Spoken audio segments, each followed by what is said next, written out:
Diri na ta sa imong experience sa CMU.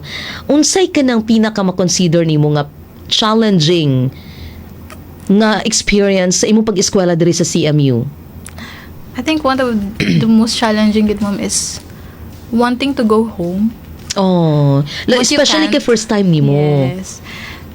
Sige daw, wanting to go home pero you can't because layo kayo or what's the reason? Because eskwela ko diri. Yeah. But my heart really belongs to them gani. Like, Oo. gusto gid ko muli kay mingaw kaayo. Asa ka close kay mama, papa? Both po. Both. Yeah. Because I grew up na naagid sila duha sa akong gilid. Katong first pa nimo nga few days diri sa CMU. Unsay imong mga na-experience that time? Ma-remember jud ako si kong hilak, ma'am. First month na ako diri.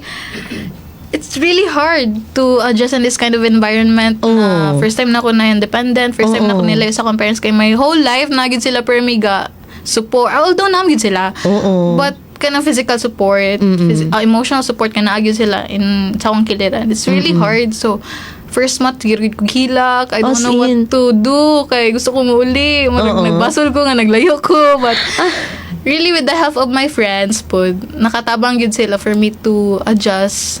I mean, first few days nimo diri sa CMU. So sige ra kag hilak. Yung sa nimo pag manage adto? With the help of my friends, ma'am, like, sige sila ingon na, manggawas ta, dito ta mga on sa gawas para dili kay nimo ma-feel ang homesick. Yan na. So, Wala nakaka-help kay yun sila. Kaya ba naingon ka nga na kay mga classmates nga who are Yes. also Yes studying po. here? Sila akong kuan. Sila gid ang naka-help po sa ako. Ay, that's Yes. good. Okay. Okay. Kay basin og feeling nimo nga alone kaayo ka pero di ay na kay Okay, mga pareho friends. man may first time po naglayo. So, murag, kami na lang nag-comfort sa each other. Nga. Oo. Pila mo tanan dire nga close sa imo ha? Close. I think 5 mi kabuok. Daghan gid I'm from ay. Surigao. Oo.